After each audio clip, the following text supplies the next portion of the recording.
क्या हुआ जब 4,500 साल बाद मेघनाथ की गुफा के दरवाजे तोड़े गए और अंदर जो मिला वो आपके भी रोंगटे खड़े कर देगा।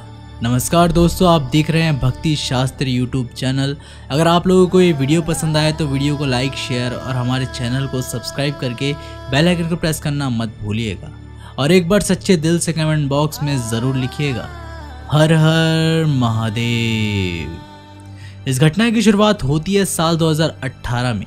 बेंगलुरु में एक शोधकर्ता रामायण के ऊपर शोध कर रहे थे। कई लोग ऐसा मानते थे कि रामायण केवल कल्पना मात्र है। उन लोगों के मुंह पर यह तमाचा मारने के लिए विकास जी शर्मा नाम के एक आर्कियोलॉजिस्ट अपनी शोध पर जुटे हुए थे। साथ ही रामायण में उन्हें मेघनाथ यानी इंद्रजीत का चरित्र बहुत ही ज़्यादा प्रभावित करता है।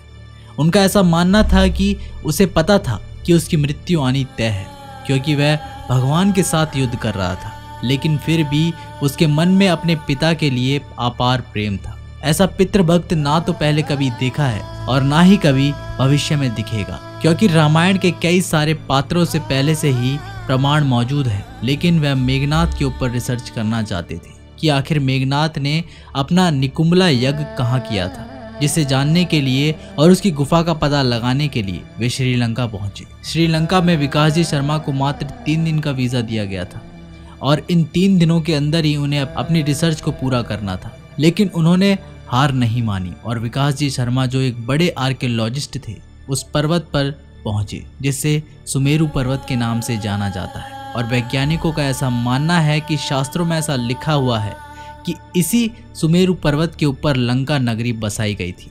वह समझ चुके थे कि मेघनाथ की गुफा भी इसी पर्वत के निकट 1 या 2 किलोमीटर के अंतर्गत मौजूद होगी। जिसके बाद मेघनाथ की गुफा को ढूंढने लगे।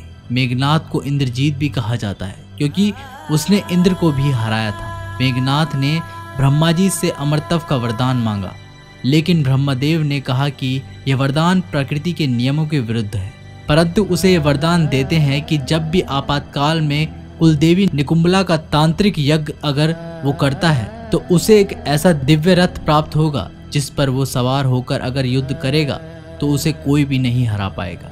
अपने इस यज्ञ को पूरा करने के लिए वह लंका से 2 से 3 किलोमीटर दूर गुफा के अंदर आ गया। गुफा के अंदर यज्ञ कर रहा था। तब गुप्तचरों को इस बात का पता चला तो उन्होंने इस यज्ञ की जानकारी विभीषण को दे दी। उन्होंने तुरंत ही भगवान श्री राम को सारी सूचना दी और भगवान श्री राम ने विभीषण को आदेश दिया कि वह तुरंत ही जाकर उस यज्ञ को भंग कर दे। जिसके बाद विभीषण की सहायता से एक गुप्त मार्ग से जाकर सभी वानर सैनिकों ने उस गुफा में पहुंचकर और विभीषण ने उस गुफा में जाकर यज्ञ को भंग कर दिया। और जिस गुप्त मार्ग से वानर सेना उस गुफा तक पहुंची थी, आज उसी मार्ग से विकास जी शर्मा उस गुफा की ओर आगे बढ़ रहे थे। कुछ समय आगे बढ़ने के पश्चात उन्हें गुफा के मुंह पर एक बहुत बड़ा पत्थर लगा हुआ दिखाई दिया। उन्होंने बहुत मुश्किल से जब उस पत्थर को हटाया तो अंदर एक दरवाजा था, जिसके ऊपर एक बहुत ही पौराणिक ताला लगा हुआ था। उन्होंने एक बड़े भाटे से उस ताले को तोड़ दिया और जब 4,500 साल बाद मेघनाथ की गुफा के ताले खोले तो अंदर का नज़ारा देखकर उनके होश उड़ गए, क्योंकि इस गुफा के अंदर लंका की कुलदेवी निकुंभला जी की एक बहुत बड़ी मूर्ति स्थापित थी। साथ ही वहां पर कुछ ऐसी सामग्री बिखरी हुई थी जो सालों पुरानी मालूम पड़ रही थी। लेकिन उस गुफा के अंदर मेघनाथ की कुलदेवी की मूर्ति का होना ये प्रत्यक्ष प्रमाणित करता है कि सच में मेघनाथ की गुफा थी। शोधकर्ता विकास जी शर्मा ने अपनी शोध को जारी रखा और 3 दिन के बाद वे भारत लौट आए। उनके इस रिसर्च को आज भी सराहा जाता है। उनके इस काम की चारों ओर तारीफ होने लगी। इस घटना को लेकर आप क्या विचार रखते हैं, हमें नीचे कमेंट बॉक्स में ज़रूर बताइएगा। वीडियो पसंद आए हो तो वीडियो को लाइक, शेयर और हमारे चैनल को सब्सक्राइब करके बेल आइकन को प्रेस करना मत भूलिएगा। तब तक के लिए नमस्कार, टेक केयर।